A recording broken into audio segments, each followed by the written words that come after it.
Hej. Så mine dage de går jo rigtig hurtigt op i design og specialdesign og produktion og forsendelse, at jeg ikke rigtig er så god til lige at melde ind her på de sociale medier. Men så fik jeg en ordre i dag, som er en lille ordre, men meget speciel. Altså det er ret meget specialdesign, hun skal have lavet. Så jeg tænkte, i dag vil jeg tage jer med på rejsen fra bestilling til pakning og sendes afsted. Så følg med her. Det er mig, Britt, der har bestilt de her 4 skilte i mit klassisk og curly design. Det første er egentlig gavebord-skiltet, men med en speciel tekst nedenunder, hvor der bare står 1000 tak for gaven, og så et lille hjerte i bunden. Og det andet er et skilt til velkomstdrinks i samme størrelse, hvor der så står høflig selvbetjening nede i bunden. Det første, jeg gør, det er at designe dem inde i mit designprogram. Det er det, I har fulgt med i indtil videre, hvor jeg skriver teksten og får hjertet ind i den størrelse, jeg gerne vil have, og så over i skæreprogrammet, som I ser her, så det er klar til at blive skåret på laserskæren. Så har hun også bestilt 2 andre skilte, som skal hænge på nogle drinksdispenserer, hvor den ene er kun for voksne, og den anden er mest for børn. Det her er ikke et design, jeg overhovedet har i forvejen, så her ser jeg lige, hvordan jeg får det tilpasset den størrelse, hun har bestilt, som er 10 cm i diameter, og så stadigvæk med den her kombination af skrifttyper, som er den klassiske og kølige skriftdesign.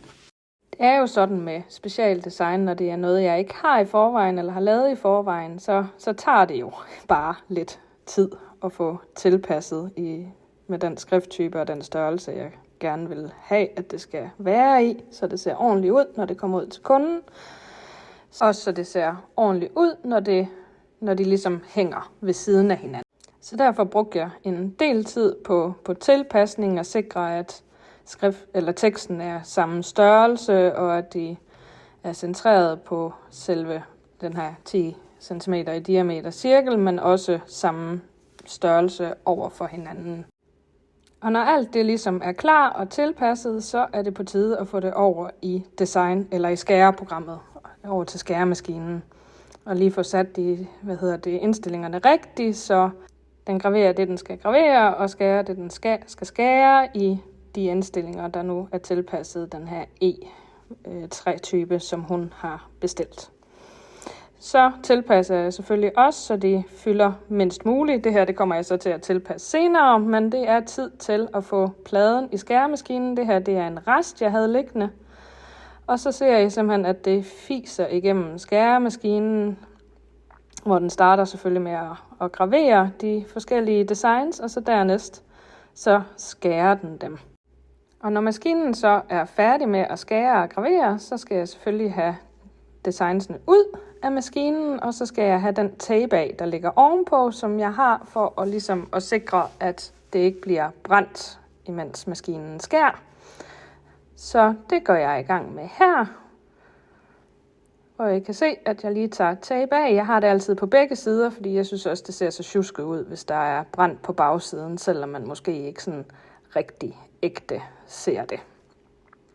Jeg starter med velkomstskiltet, hvor jeg selvfølgelig også, når jeg har taget tapen af, ligesom tester, om designet passer sammen. Selvom det jo egentlig er et design, jeg har produceret mange gange før, så synes jeg altid bare lige, at det er god stil at teste.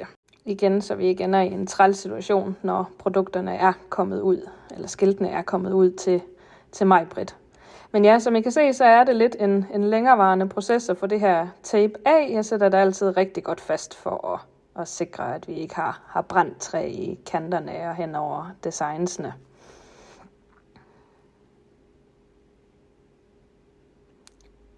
Men her kan I så se, at jeg laver det simpelthen i pasform, så når der er fod på, så er der fod på. Og det er jo så både for velkomstdrinkskiltet og for gavebordskiltet, der skal fod på. Og dernæst så er der selvfølgelig tid til tape på de her brikker til drinksene. Og når tapen er taget af, så skal vi have den pakket og sendt afsted til mig, Britt. Så jeg pakker dem altid ind i noget genbrugs silkepapir, bare for pyntens skyld, men også for at beskytte træet, fordi det jo er ubehandlet træ under fragten, så det ikke får fugt eller lignende. Når jeg har pakket det ind der, så er det tid til, at der lige kommer en lille personlig besked på, sammen med månedens freebie, hvor der er et lille skilt, der står: glæde er aldrig blevet mindre af at blive delt ud. Ned i kassen, og klar til at blive skibet afsted. Ja, det var simpelthen 4 specialdesign skilte fra start til slut.